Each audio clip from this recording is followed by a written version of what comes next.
Hey everybody, this is Star Goddess 25 and this is my very first video blog. I've been on YouTube for quite a while, but I've never really posted anything. And I want to say that this video blog was pretty much inspired by a couple of different people on YouTube, like Vaughn Helton. What's up, Vaughn? Truther Girl. Hey chick, what's going on, girl? And The Daily Conspiracy. These three people, I must say, with my own opinion, that they are the most insightful, most hysterical people I have ever seen. Not only do they make good points, but they also have a bit of humor in their videos, and they're really interesting to watch. So I just want to say, hey guys, keep up the good work, and thank you for inspiring me to do my very first video blog. So let's go ahead and get into it. Obviously, it's going to be about the animal die-offs that's been happening lately throughout the entire month. And we're only 22 days in, and things are happening every day, hasn't stopped. And it's starting to concern me a little bit, to be honest with you. I've been doing research, and I've been keeping track of things that's been going on in this world, and not just the animal die-offs, but earthquakes and flash floods and things like that. So with that, I'm going to start. January 1st, Arkansas's 50,000 red-winged blackbirds. We all know about that.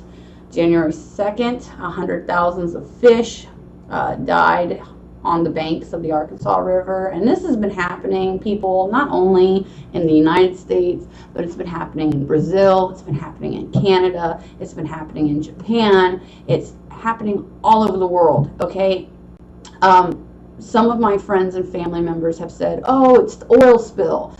The oil spill has affected the fish, and the birds eat the fish. And yeah, that's a great idea if it was just happening in Louisiana and Arkansas and, you know, in that general area, then that's a perfect solution. But unfortunately, that's not the case. Explain what's going on in Canada and Brazil if it is, in fact, the oil spill.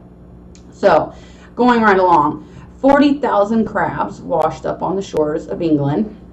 On the 8th, there was the magnetic pole shift. Used to be in northern Canada, and now it's somewhere in northern Siberia. January 10th, there was a flash flood in Australia. And that was also the same day that 1,000 dead turtle doves were discovered in Italy. January 11th, the next day, massive rains in Brazil that ended up killing over 700 people. And my heart and my soul goes out to everybody that's been experiencing such hard times so frequently and this fast. And I am truly sorry for anybody who has lost a family member. January 12th, 1 million crickets dead. A little freaky. It's getting stranger. January 17th, 100 dead seals wash up on the shores of Labrador. Now, in the beginning, birds and fish, who cares, you know? But the animals are getting bigger, and that's kind of what caught my eye. Now they're getting bigger, okay? January 18th, 200 dead cows on a Wisconsin's farm. And I feel for the guy, because he makes his money from those cows and his cattle. And now they're gone. So his money is now gone. So I'm sorry about that. The next day, January 19th, 7,000 buffaloes and cows were found dead in Vietnam. And 1,000 pelicans were found dead in North Carolina on January 17th. Now, January 20th, 12 pelicans were found dead in Florida. And that's really not that big of a number, but still, you know, it's getting odd. These birds are getting bigger. The animals are getting bigger. January 21st, 55 more buffaloes were found dead in a South Cayuga farm. Oh my God. When is it going to stop? I don't think it's going to stop, and that's what's starting to scare me. Like I said earlier, the animals are getting bigger. It makes you wonder, when are humans going to start dropping like flies? And that's the scary part. It really is, you know. I was watching the news the other day. I think it was Fox News. It was some blonde chick, and she was interviewing this NASA scientist guy, and I'm sure some of y'all have seen him. He's been on TV a lot lately, off and on throughout these last couple of years. And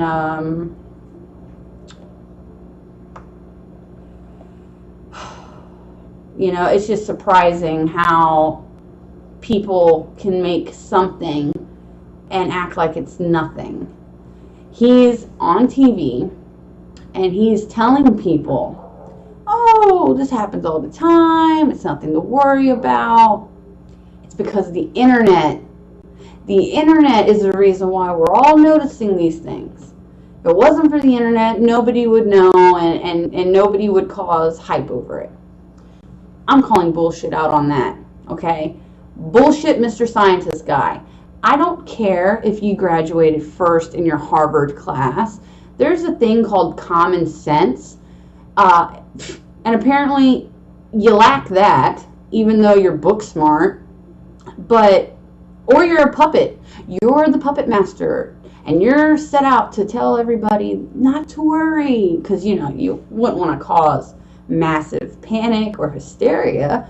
And yeah, so you could be book smart all you want, but in life you need a little bit of common sense, and this is not normal. I don't care who you are. I don't care who you are. This isn't normal. They want to say that it's due to the dramatic changes in the weather. Okay, that sounds possible. That I like. Do I believe it? To a certain extent. Maybe 25%. I don't believe it all the way. It's just really making me worry that one day it could be us. We could be hearing things on the news about people walking down the sidewalk and just collapsing dead. And will they start answering questions then? Will they start being truthful then? I don't think so. Of course not. They'll blame it on things like, oh, he had heart problems, or oh, she had high blood pressure, or oh, there was a tumor in their brains. But we'll see. We'll see how that goes. Another thing is you got to look out for the food shortages. Look at your grocery stores. People are starting to stock up on food, which is a very good idea if you want to be prepared. You know, I mean, it's getting out of hand, and we're only 22 days in. 22 days in. That's it. It makes me scared to go to work. It makes me scared to drop my kid off at daycare, because I don't know what's going to happen. Call it paranoia. I don't care. I don't. What would ease me and ease my mind is if the media talked about it more on the news. If they just talked about it a little bit more on the news, then that would probably calm me. But the fact that they're not is also making me wonder in my mind, what are they trying to hide? Because I believe we have a right to know, as the citizens of our countries who pay our taxes and put them in office. We have the right to know what's going on with our Mother Earth, what's going on in our solar system, and what's really happening, so we can be prepared for the worst, you know? But no, they don't want us to be prepared. Is it going to help them with population control? It might. But if you lower the population, then you're lowering people you can tax, and you're lowering your income, so that just doesn't make sense to me either. It's going to be a very interesting year. It already has been. Blaming it on fireworks, I'm sorry, but that is the most ridiculous thing I've ever heard. Come on now, fireworks. Oh, the main bird who flies in front of the flock. They all follow the main bird, and if the main bird gets disoriented and falls to the ground and dies, they're all going to follow him, and they're all going to fall into the ground. Oh, that's bullshit. That's bullshit. I don't care. who you are. That's bullshit. That's a lame answer. Fireworks. That's a lame answer. But thank you for letting me rant. And I will see you guys around. And good luck to everyone. Keep your eyes open. And let's see what February has to bring, shall we? Thanks, guys, and I will see y'all next time.